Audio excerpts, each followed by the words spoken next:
Assalamualaikum warahmatullahi wabarakatuh. Saya Indah Suprapti. Sebagai pemateri ingin menjelaskan tentang upaya hukum. Sebelumnya, yang terhormat kepada Ibu Rosita Ibrahim sebagai pemandu dari pemateri tersebut. Nah, di sini saya akan menjelaskan tentang upaya hukum.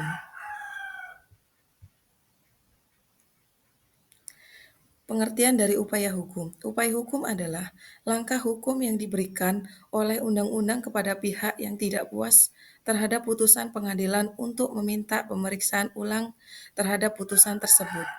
Dengan kata lain, upaya hukum merupakan bentuk perlindungan hukum bagi para pihak agar tidak dirugikan oleh kesalahan hakim atau kekeliruan dalam peradilan.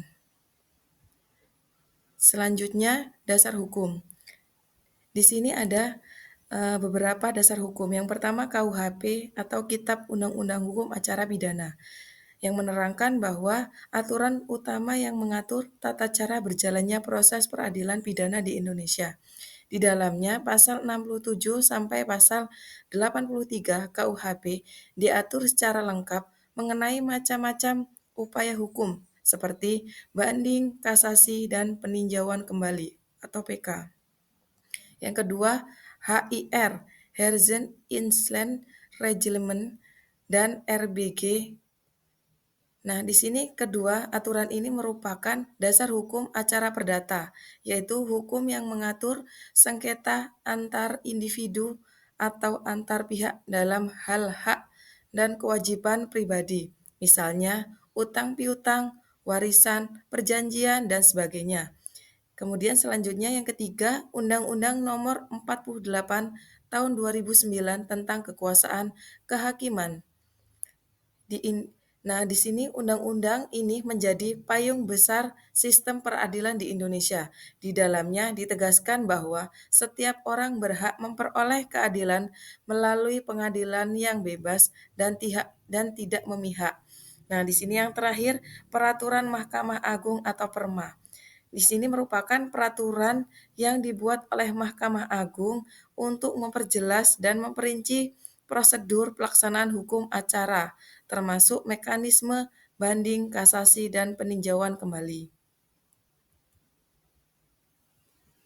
Nah, selanjutnya tentang jenis-jenis upaya hukum. Di sini secara umum upaya hukum dibagi menjadi dua jenis. Di antaranya yaitu yang pertama upaya hukum biasa. Nah, di sini diajukan terhadap putusan yang belum berkekuatan hukum tetap atau belum inkret. Yang kedua, upaya hukum luar biasa. Nah, ini diajukan terhadap putusan yang sudah berkekuatan hukum tetap atau inkret jika ditemukan hal tersebut atau tertentu seperti bukti baru atau kekeliruan nyata.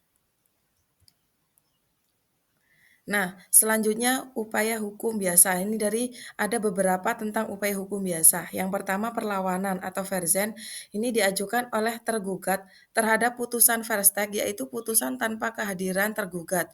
Nah, ini dilakukan ke pengadilan yang menjatuhkan putusan tersebut. Tujuannya agar perkara diperiksa kembali dengan menghadirkan tergugat. Yang kedua banding. Nah, ini diajukan oleh pihak yang tidak puas terhadap putusan pengadilan tingkat pertama diperiksa oleh pengadilan tinggi. Tenggat waktu pengajuan banding biasanya 14 hari setelah putusan dibacakan atau diberitahukan. Tujuannya untuk menilai ulang fakta dan hukum. Yang terakhir kasasi. Nah, ini diajukan ke Mahkamah Agung oleh pihak yang tidak puas terhadap putusan pengadilan tinggi. Mahkamah Agung ini hanya menilai penerapan hukumnya, bukan fakta perkara. Nah, dari kasasi ini menjaga bahwa keseragaman penerapan hukum di seluruh Indonesia. Selanjutnya, yang kedua ini ada upaya hukum luar biasa. Nah, ini upaya hukum luar biasa ini hanya dapat dilakukan dalam keadaan khusus terhadap putusan yang sudah berkekuatan hukum tetap. Nah, ini ada dua. Yang pertama ada dua beberapa jenis. Yang pertama peninjauan kembali atau PK. Ini diajukan ke Mahkamah Agung oleh terpidana atau ahli warisnya. Alasannya pengajuan PK antara lain ditemukan bukti baru atau novum, ada kekeliruan nyata dalam putusan hakim dan putusan didasarkan pada dokumen palsu atau keterangan saksi palsu. Nah, tidak membatalkan putusan lama secara otomatis, tetapi dapat mengubah atau memperbaikinya. Kemudian yang kedua, kasasi demi kepentingan hukum. Nah, ini diajukan oleh Jaksa Agung bukan untuk kepentingan pihak perkara, melainkan demi keseragaman hukum. Tujuannya agar tidak terjadi perbedaan penafsiran hukum antar putusan pengadilan.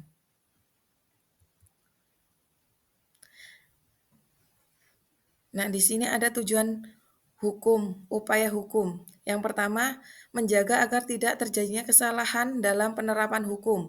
Nah, ini ada upaya hukum memberikan kesempatan untuk mengecek kembali putusan sehingga kesalahan hakim dapat diperbaiki.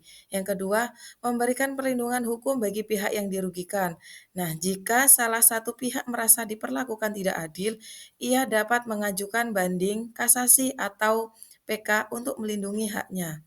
Yang ketiga, menciptakan keadilan, kepastian, dan kemanfaatan hukum. Nah, upaya untuk memastikan putusan pengadilan tidak hanya adil, tetapi juga menjelaskan dan memanfaatkan bagi semua pihak. Kemudian yang terakhir, menjamin agar hakim lebih berhati-hati dalam membuat putusan, karena putusan mereka dapat diperiksa ulang oleh pengadilan yang lebih tinggi.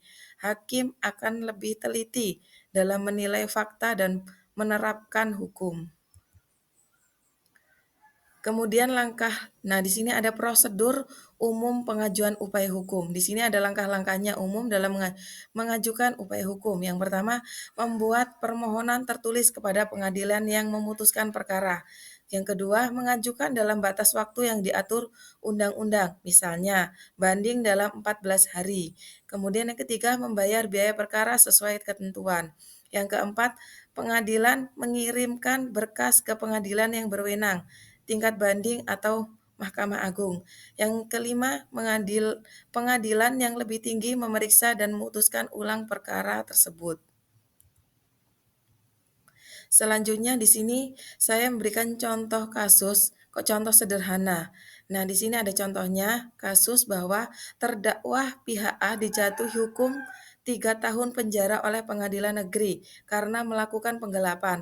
Namun pihak A merasa putusan itu tidak adil sehingga menempuh berbagai upaya hukum. Nah, di sini ada langkah dalam penjelasannya. Banding ke pengadilan tinggi yang pertama. Nah, dari pihak A mengajukan banding karena tidak puas dengan putusan pengadilan negeri. Tujuannya agar kasus diperiksa kembali oleh pengadilan yang lebih tinggi. Hasilnya, hukum malah diperberat menjadi 4 tahun. Kemudian ada kasasi ke Mahkamah Agung. Nah, di sini pihak A tetap tidak puas dan mengajukan kasasi. Tujuannya agar Mahkamah Agung menilai apakah hakim sebelumnya sudah menerapkan hukum dengan benar. Hasilnya, Mahkamah Agung menilai ada kesalahan penerapan hukum, sehingga hukuman dikembalikan menjadi 3 tahun. Nah, di sini yang terakhir peninjauan kembali. Setelah putusan berkekuatan hukum tetap inkrat, ditemukan bukti baru atau novum yang bisa mengubah hasil perkara. Nah, di sini contohnya bahwa dokumen baru yang membuktikan bahwa barang yang digelapkan tadi sebenarnya milik A. Nah, jadi akibatnya bahwa pihak A ini bisa mengajukan ke PK ke MA untuk meninjau ulang putusannya. Nah, itulah tadi presentasi dari saya. Apabila ada kesalahan atau kurang jelas, saya mohon maaf. Kepada Allah saya mohon ampun. Saya akhiri wabillahi taufik wal hidayah. Wassalamualaikum warahmatullahi wabarakatuh.